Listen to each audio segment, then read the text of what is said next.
Hi guys, I know it's weird to see me, but I guess I wasn't initially planning on making a video about this, but I will be now. If you don't know what this video is gonna be about, if you can see the three hits at the bottom of the screen, you can kinda tell because the series just ended like 2-3 days ago, and we are talking about Oshi No Ko. First and foremost, this is not a review. If you expect a review, it's not a review. I will be talking more about the series itself, specifically the final arc of Oshi No Ko. So if you haven't finished reading it or you're just an anime watcher, if you don't want to be spoiled about the ending of the series, you should read it yourself or you can wait it out. It doesn't really matter to me. But just for your own sanity and for your own enjoyment, don't watch this if you haven't read the end, because I will really be talking a lot specifically about the final arc because I have a few problems with it, so to speak. So yeah, anyway, Oshi No Ko just ended. I spent the entirety of, not the entirety, I spent yesterday reading the entirety of the series from chapter 1 all the way to the ending. Just binged it through. And yeah, at first when I started binging it, I didn't really expect to be making a video on it, but by the end of it, there were some things that I felt would be nice to talk about, and that's why I'm talking about it now. So first and foremost, I don't know if I've talked about this a lot, but I care a lot about characters, and there's this one specific thing I want to talk about before we talk about the final arc, and that is, why the hell is Tsukuyomi in this series? Like, if you don't know who Tsukuyomi is, or if you need a reminder of who she is the crow thing that the crow that becomes a little girl, and she appears like in like 3, 4, 5 chapters, somewhere around there, something like that. Here's the thing, she's a hella useless character, just so you know. I guess some people might say otherwise, but in my opinion, if she didn't exist in this series, nothing would have changed. I would she doesn't really do anything. Basically, to my understanding, the point of her being in the series is to show the supernaturality of it. But the truth is, after the reincarnation into Ruby and Aqua's body, you kind of can tell that something weird is happening already. I don't think Tsukuyomi played an important enough role in telling more about the series that she needed a whole character. So I don't like her character. I felt like she didn't really need to be there. But honestly, if you just read past it, you probably actually wouldn't give too much thought about it. But this is me nitpicking about her being a character. I don't really like her being there because she seems so important, but she ends up not really doing that much. And so I don't like the character that much, but that's besides the case, because I specifically want to talk about the ending of Oshi No Ko, which is, I guess, to sum it up, the final movie part, I guess, is the best way to put it. So I think everyone has different opinions on what they feel about the ending. Some people are fine with it, some people don't like it too much. I don't know whether anyone thinks it's a really good ending. It's very hard pressed to call it a good ending. So yeah, let's talk about it. I think compared to the expectations you get when you come into Oshi No Ko, the ending is in fact quite lackluster. I think the main issue with it was that the main villain, if you know, is Kamiki Hikaru. So the thing is that the entire reason why a villain is created as a character is to give people a person to direct all the hatred towards, in a sense, you know. Basically, the characters are working towards getting rid of this other character. That's the whole point of Oshi No Ko. Everyone ended up with the power of friendship, creating the movie to try and end this guy. The thing is that even after he dies, I don't know enough about him.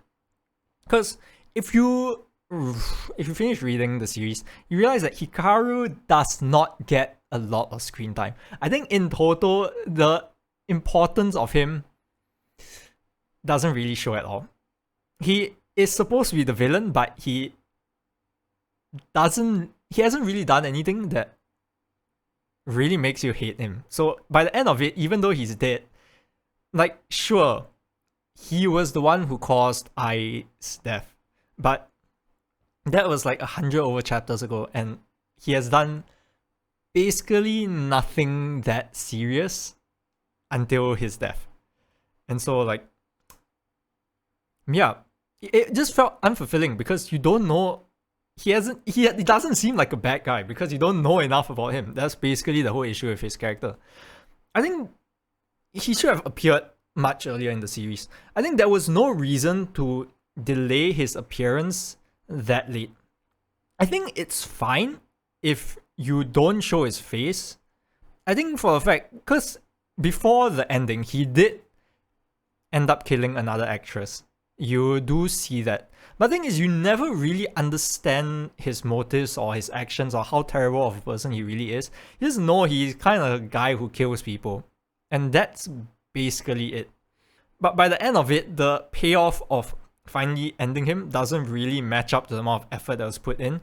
Like, for Christ's sake, they made a whole movie just to try and like end this guy socially. But in the end, he just gets stabbed and thrown into the ocean anyway. And yeah, basically, it was hell unfulfilling. I feel like a better way to do it was that he needs to have appeared earlier. He needs to have done more terrible shit. He just needs to be there. He needs to be more there, is the best way to put it. Basically, his life was kind of useless as a character. He wasn't bad enough. He didn't appear enough. All the efforts were put in ended up just with him dying very simply. He wasn't basically, he didn't feel like a bad enough character as well. Because you don't really see, like, yeah, sure, he killed people, but that's basically all you see. And so it's like very hard to put into, it's very hard to understand how terrible of a person he is when he basically doesn't appear in the series. And so even when you kill like a terrible character, if you haven't seen all the terrible stuff he's done, he's just a kind of bad character that ends up pretty unfulfilling to see him die. Because basically, you have like how many characters, like 20 characters working together with the power of friendship to try and take down this like colossal villain that they've been hunting for hundreds of chapters, all to culminate into this single moment where they finally win. And he ends up like, I don't really care because he doesn't seem like that terrible of a person. He is a terrible person, but I don't see it because it's not shown in the series. I think Oshi No Ko was a series that started off with a lot of emotion, but as time passed on, it slowly like escaped. And by the end of it, there's basically barely any of it left. I think one of the main reasons why the ending felt bad as well is that I think the highs of the series were very high. I think up to like chapter 50, where you start getting introduced to characters like Akane, Kana starts appearing a lot, Ruby starts getting her crazy arc as well. It was when the emotions were at the highest, and like you could tell like the sort of stuff that basically the emotions are high and you could feel it as a reader. But by the end of it, it started wearing thin. Like you don't see any of the craziness anymore. It just becomes very calm. Like the whole reason why I really enjoyed Oshi No Ko when initially reading it is that it's like a storm, you know?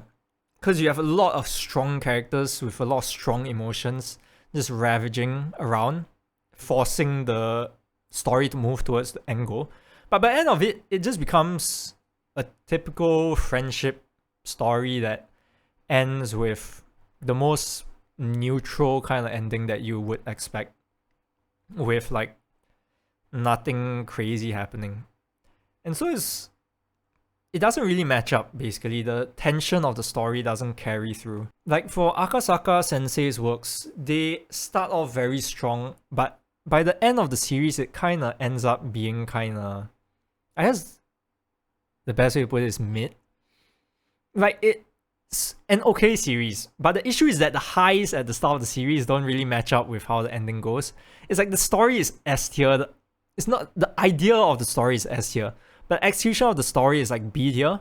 And because of that discrepancy, by the end of the series, it doesn't end up meeting the expectations that you had, because you really feel like the series had something going on at the start, but somehow the ending never matches up with the expectations of it.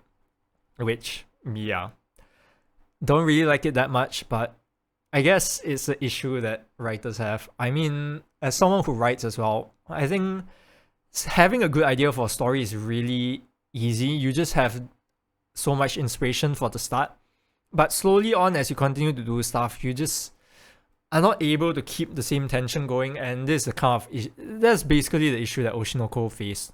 It couldn't keep up that tension and the mystery and the craziness and the emotions from the start all the way to the end.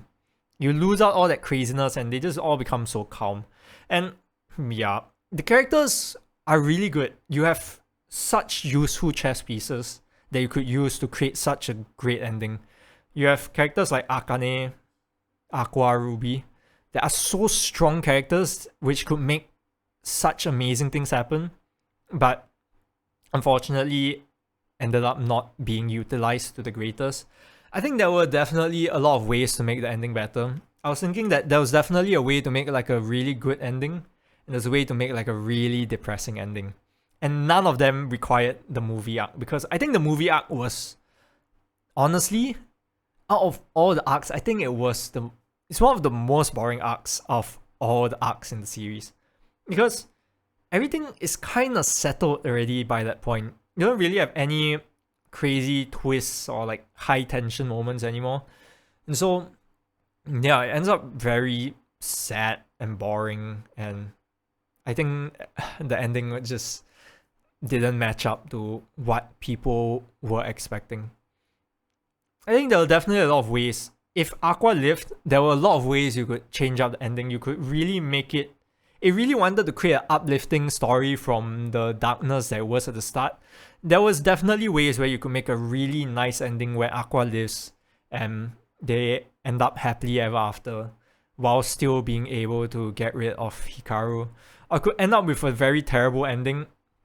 I think if you make use of Akane really well, you can make such a good ending with a lot of emotions, but neither of those are used. It ended up with one other person dying, and that was only Aqua, and that was it's kind of the worst, because it felt like he died for no reason. Honestly, I think Aqua didn't have to die, and that's why, yeah, it felt very terrible, because the whole series kind of, while Ruby and Aqua are technically the main character, while Aqua, Ruby, and technically the main characters together, technically most of the story revolves around Aqua. So in the end, everything comes down back to him, because he was the one who got everything happening.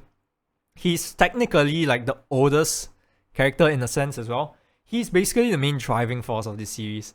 And for him to just end up dying is terrible, because what happens afterwards doesn't really match up that well to like his death as well. His death felt really it felt terrible. It was useless. It was a useless death. It was a sad death. If he lived, you could do so much. If he didn't live, you could do a lot more of it as well. But what happened is that, yeah, it did not meet expectations. Personally, I was actually thinking about potential alternate endings. So like, get rid of the final arc of the movie arc and replace it with either a super good ending or super bad ending. I think I had ideas for it, and honestly, they're pretty interesting, but I won't talk about it here because it will take a while. But if anyone is interested enough, or if this video gets enough attention, like comment or like the video so that I know, I might go and do I might actually go write it out and just post it, talk about it a bit. Because definitely with the cards that you have in Oshi No Ko, there's a lot that you can do differently while making this series making the ending a lot better than it is right now.